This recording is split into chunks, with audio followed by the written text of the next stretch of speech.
Kasama natin, NBI Director Melvin Matibag. Magandang tanghali po sa inyo, Director. Salamat po sa oras. Magandang tanghali po, Ma'am Cheryl, at sa lahat po ng tumatangkilik sa inyong programa. Magandang tanghali at salamat po sa inyong imbitasyon po.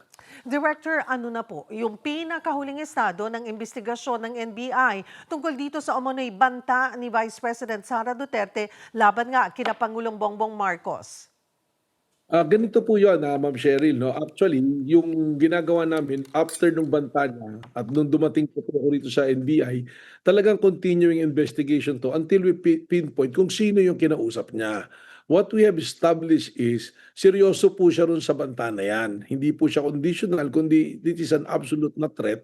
At kung mapapansin nyo naman po, consistent sa lahat po ng mga pagkakataon na maaari siyang magsalita, laging may dumarating na pagbabanta kay Presidente in different forms and different way ng pagsasabi. Hindi lang po nga si Vice President Sara, kundi papansin ninyo, there is a pattern doon sa buong pamilya na palagi na lang tinitreat talaga ang ating presidente. Coupled with their previous behavior, yung mga behavior po nila na pakikipagkapwa-tao sa ibang tao, makikita po natin na kailangan pong seryosohin ng law enforcement, lalong-lalo na ng ang National Bureau of Investigation, yung banta po na yan. Kaya naman, sinusundan po namin lahat ng makita namin na maaaring ito yung lead para ma-identify po kung sino yung kinausap niya. Mhm. Just recently, when the President was have an event po dyan sa Nueva Ecija, sa Palayan, naka-live broadcast, monitor yung pong social media, meron na lang biglang nagpapap na sinabi, barilin. Barilin si Presidente. Those are serious threats po na kailangan po natin. Director Matibag, linawin ko lamang po, pwede niyo po bang linawin kung anong uri po ng lead ito pong inyong tinutukoy? Ito ba'y testimonya or may mga digital evidence also? Well, ano po to, yung ginagawa po ng NBI, yung mga profiling po ng mga nagpo-post, yung profiling po ng kanilang mga statement. At lagi rin po namin binabantayan siyempre yung mga salita ng pamilya ng mga Duterte at ng mga aliado po nila kung saan po patungo. Ang nakakatakot po kasi dito, Ma'am Cheryl, parang lahat na lang eh. Anybody can make a threat to the president. Ginagaya na yung behavior po nitong si Vice President. Meron pong isang Vice Mayor na abogado, ganun din. At parang consistent eh. Mhm. Parang there is a pattern na nadidevelop na palagi ang target sinasabi ulo ng presidente na ganyan po yung sinasabi. Kaya ang ano po namin, we're taking leads, tinitingnan namin yung mga associated. Kung maalala nyo, there is that report that Vice President Sara created her own army. So tinitingnan din po namin yung mga personalities dyan. Okay. So saan din po nakabase, ano yung naging basehan po ng NBI sa pagsasabing planado at hindi basta pahayag lang ito pong bantang ito? Well, yung press conference po na madaling araw na inabot ng 2 oras, pinanood po namin yan kasama Mhm. yung mga expert namin dito po sa NBI, kasama yung ating pong investigation, yung sa CCD namin, pati po Behavioral Science Department namin, para tingnan at pag-aralan po. Ito pong nangyari na press conference, hindi naman po spur of the moment eh. Meron pong imbitasyon na nanggaling sa opisina ng Vice President and yung mga questions na tinanong dyan appears to us na mga planted na question na meron na talagang sagot just to make it appear na parang spontaneous na nangyari po. Hmm. So may nakuha rin ho ba tayong gaya ng text, audio, o witness na magpapatunay po ng direktang ugnayan sa umano'y plano? Yun po yung kailangan nga namin bantayan dahil Mhm. sabi nga namin, we are very serious dahil it's a threat to the president at ang ano po rito, yung nagte-threaten, is the direct beneficiary pagka po may nangyari sa ating pong presidente. Hmm. Ano po ang inaasahang isusumite ng NBI sa darating na impeachment hearing sa House Justice Committee sa Miyerkules po? Well, kung ano na po yung mga ebidensyang nandirito na nung ako'y bago pa dumating, nagkaroon po ng investigation to during the time po ni dating Director Santiago. At yung pong naging investigation na yan ay nagbunga ng kumpletong dokumento na isinumiti po sa National Prosecution Service sa Department of Justice upang magsampa po ng kaso ng grave threat at inciting to sedition. And pending po ngayon ang decision yan and we're hoping po na sana po madesisyon na ng Department of Justice sapagkat naniniwala po kami na kompleto naman po yung Mhm. elemento ng naming tinutukoy. Director, magmula po nung kayo'y naupo, may mga additional pieces of evidence ba or nakuha kayong impormasyon, nahukay na impormasyon na pandagdag po dito sa threat nga po ni Vice President Sara Duterte sa Pangulo or sa First Family? Meron po, but pasensya na, I am not in the liberty to divulge it publicly kasi ongoing investigation po ito. So hindi Mhm. po namin i-detalye, but meron po kaming mga sinusundan po. Okay. Is this something that you would share it sa hearing po ng impeachment?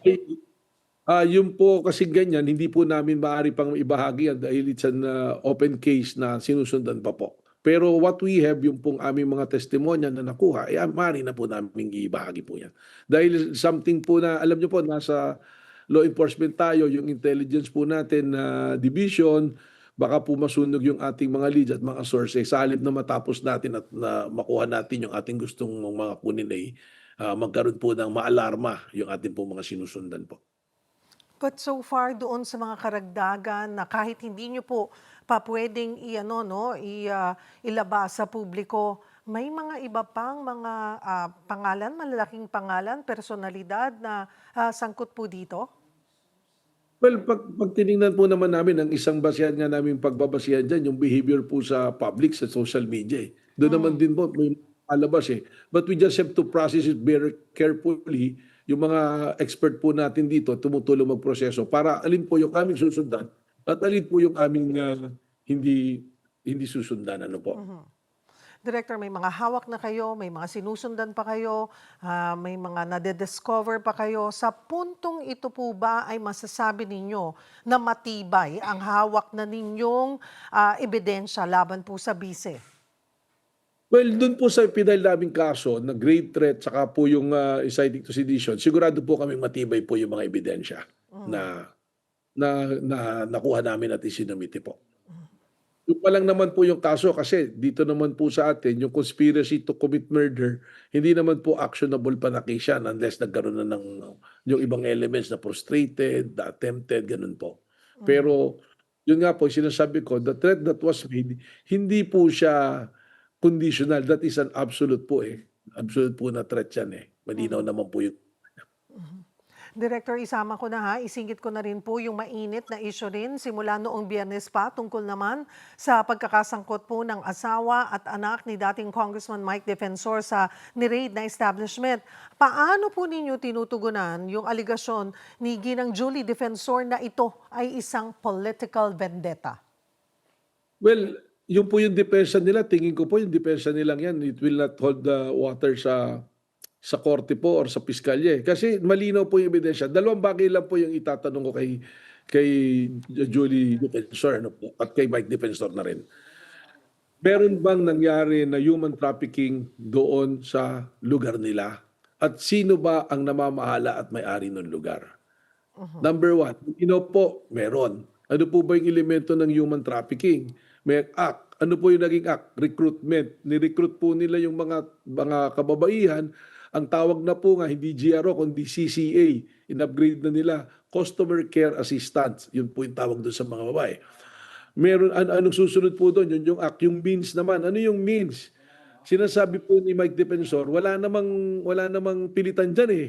Pumapayag naman, ganyan, yun yung aligasyon niya. Ang nakalimutan niya po, sa human trafficking, hindi naman kailangan pilitan lang o may persahan o pananakot, kundi pwede rin may machination po or deceit na tinatawag na, halimbawa, pinangakuan, gusto mo bang kumita ng mas malaking kita? Kasi halimbawa, yung CCA, kung CCA ka na regular, eh, 500 pesos a day lang. Eh, baka gusto mo kumita ng 20,000 ngayong araw na to. Oh, so meron pong pagkukumbinsing ganon. At pangatlo, yung purpose po, which is prostitution. Dahil ganito po nangyari, pagpasok pa lang po dun sa Chicago KTV, eh merong salamin na malaki at tawag po doon aquarium, nakaupo, nakahilera yung mga kababaihan at ang papasok na customer, kakausapin po ng mamasang nung pong tinatawag na manager at mag-aalok na. Gusto mo ba? Sino ba yung kursunada mo? O yan, sige, ganito presyo niyan. Pagkatapos magkasundo, meron pong secret door. May hagdanan, paakyat doon sa Blue Hotel na pinapamahalaan ng Sirin Development Corporation na ang presidente at chairman po ay si Julie Defensor. So yun po yung naging modus nila. So nagkaroon talaga ng ng human trafficking, di po ba? So sinasabi niyang 2019 pa daw. Alam ko po dito sa istasyon na yan may yung 30 babae na nag-interview. Sinasabi niya 2019 ginibap na namin siya pero tinatanong kayo ba wala. Sapagkat meron po kaming dokumento na galing sa SEC na 2025 updated ang presidente at chairman pa rin ng Sirin doing a business under the name of style of Blue Hotel is si Julie Defensor at ang treasurer ay si Miguel Gabriel Defensor. So, malinaw po, sila ay may kinalaman dyan at meron na nga po mga dumarating na reports dito at the time na tumatakbong mayor itong nakarang eleksyon si Mike Defensor, dyan niya dinadala yung mga kapitan, yung mga kagawad, mga leader nila sa politikong lalaki para i-entertain. So alam po nila, meron pong ganun ang sistema. So, wag po nilang gamitin yung politika. Nakakatakot po yung ginagawa nila na sasabihin, gumagawa ka ng illegal na gawain, sasabihin politika. Yun po yung mas nakakatakot because it gives signals to the criminals na gagawa sila ng mga krimen pero pwede silang mag-rally, titirahin nila yung gobyerno para pag hinuli po sila ng law enforcement, sasabihin politika to kasi I'm speaking against the government. Mas nakakatakot po yun.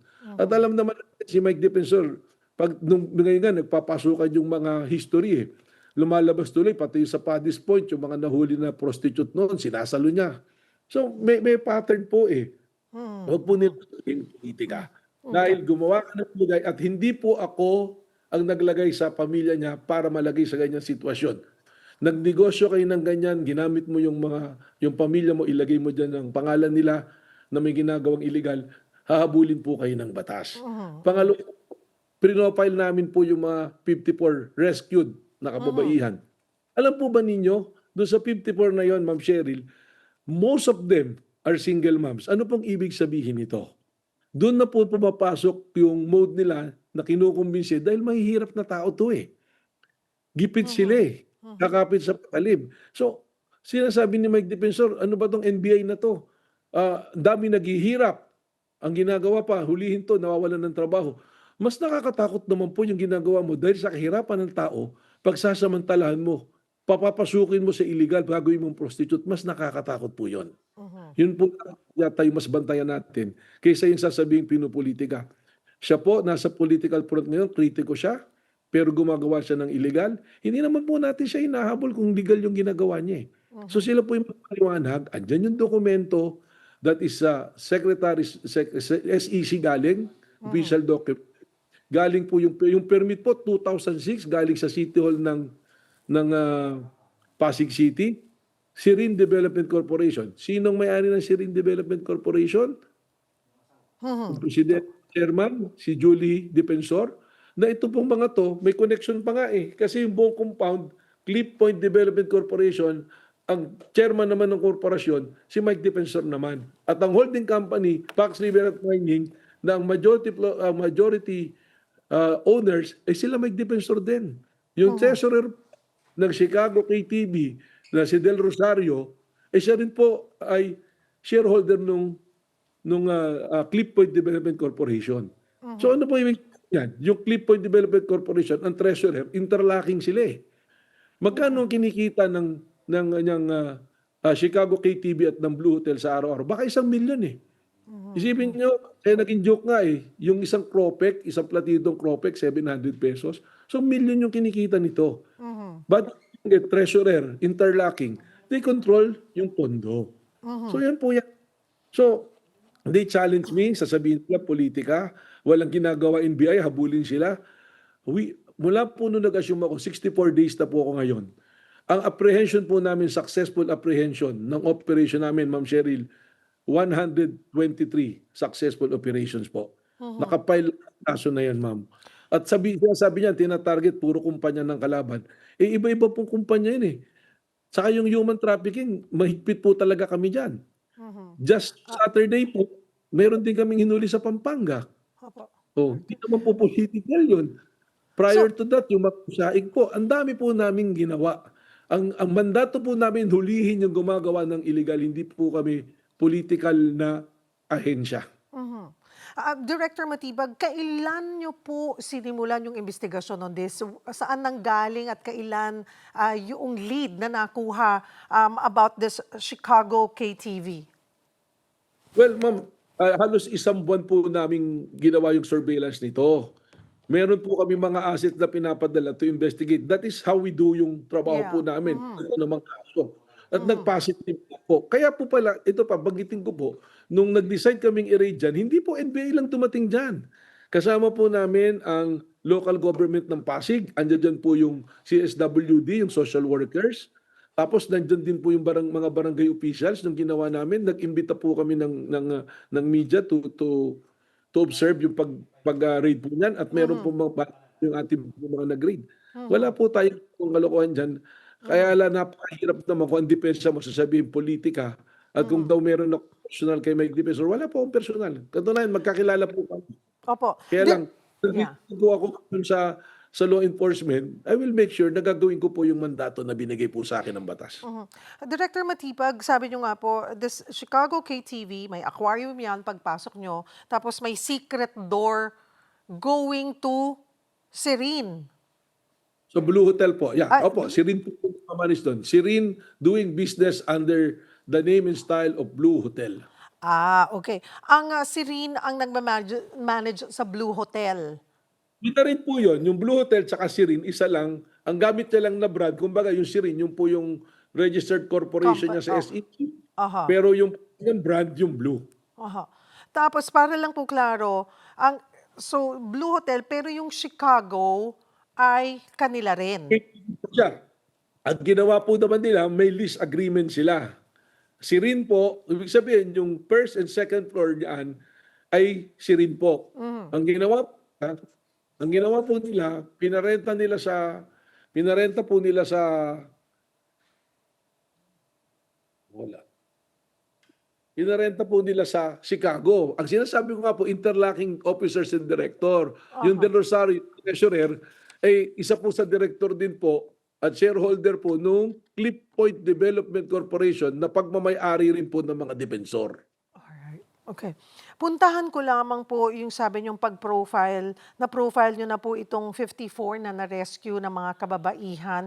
Pero lahat din po ba ay nakuhanan ng salaysay at ano po ang kanilang kwento? May mga salaysay po at may mga testimony po silang ibinigay na po doon. Ano po? Aha. Ah, Yun na po yung magiging basihan, isa sa mga pagbabasihan po ng City Prosecutor's Office po ng Pasig City po. At nasabit na po namin nung Friday yan. We're hoping na makapag-issue sila ng mga subpoena to do the preliminary investigation po para Mhm. umandar. Mhm. May mga nabanggit din po bang mga iba pang personalidad na possible po na involve or nakikita po ba nila itong si former Congressman na Mike Defensor doon? Ano po ang kwento ng mga babae? May mga positive ano po. At saka doon pa lang naman po sa mga statement ni Mike Defensor, sinasabi naman niya talaga nararating niya yung lugar na yun eh. Mhm. Ginagamit pa niya yung ibang establishmento. Wala naman po problema yung ibang establishmento, yung Korean restaurant. Talaga namang hindi mo alam kung ano yung ingredients na lulutuin dyan. Tsaka yung sa 7-Eleven daw, kung anong binibenta. Pero eto mismo, yung asawa mo yung nagpapatakbo nung Blue Hotel tsaka nung KTV, kayo nagpapatakbo, imposibleng hindi niyo alam yung operation nito. Mhm. Mayroon pa po, ano po ba ang inaasahan pa natin, Director, na susunod na hakbang po ng NBI sa kasong ito? Well, napag-aralan po namin may mga additional pa po kaming kakasuhan at may ipa-file na kaso at na banibago kasi ang na-file po namin diyan based doon sa una naming ipinail yung violation of anti-human trafficking law nga po at saka ng dangerous drug.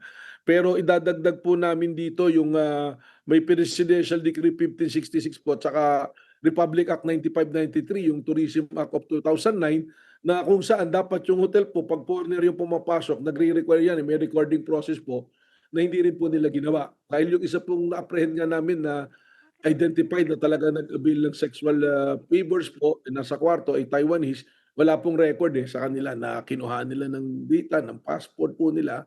So another violation po ito. At yung po pong ibang individuals, meron po kasi kaming mga individuals na initially when we process, tingin namin na hindi pa mabigat yung ebidensya base po dun sa Department Circular ng DOJ, Department Circular 20, na dapat may reasonable certainty of conviction, hindi po muna namin isinama sa kaso. Pero may mga ipa-file pa po kaming kaso kasi in coordination din po kami with DOJ IACAT, yung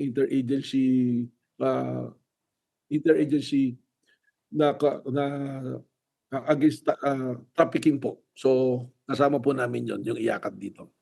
Maraming pong salamat sa inyong oras, NBI Director Melvin Matibag.